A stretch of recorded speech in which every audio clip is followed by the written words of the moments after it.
আসসালামু আলাইকুম ভিউয়ার্স। তো আপনাদের সবাইকে আমার মন্ডল এগ্রো ফার্ম চ্যানেলে স্বাগতম।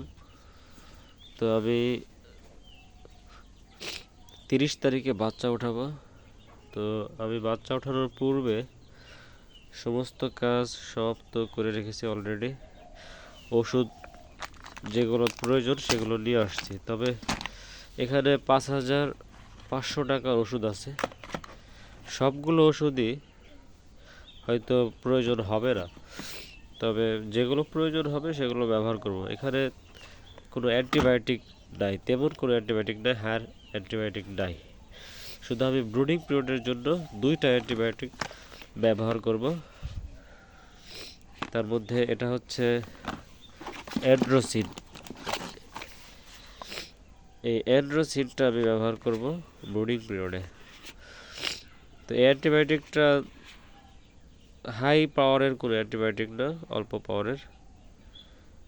তো এটা মুরগির শ্বাসতন্ত্র, পরিপাকতন্ত্র, প্রজননতন্ত্রের বিভিন্ন প্রকার ব্যাকটেরিয়াজনিত জটিল রোগসমূহ চিকিৎসায় ব্যবহার। তো এটা ভালো একটা অ্যান্টিবায়োটিক। এটা আমি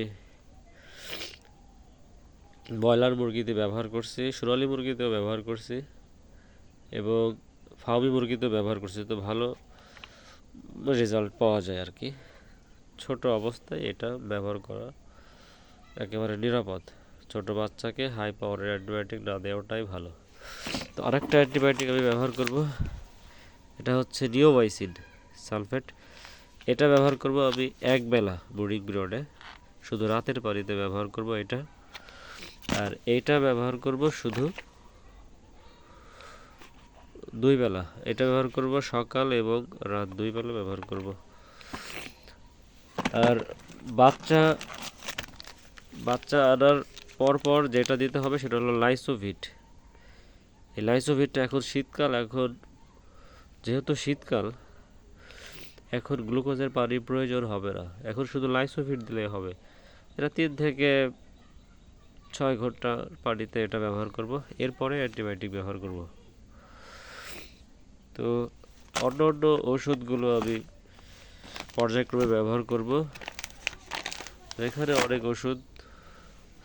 আরেকটা ওষুধ সেটা হচ্ছে রেনাসি। এটা আপনারা প্রতিদিন ব্যবহার করতে পারেন, টানা 7 দিন। একটানা রেনাসি দুপুরের পানিতে ব্যবহার করবেন টানা 7 দিন।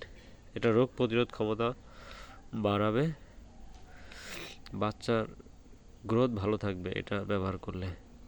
ভিটামিন সি আমাদের মানব দেহের জন্য যেমন প্রয়োজন,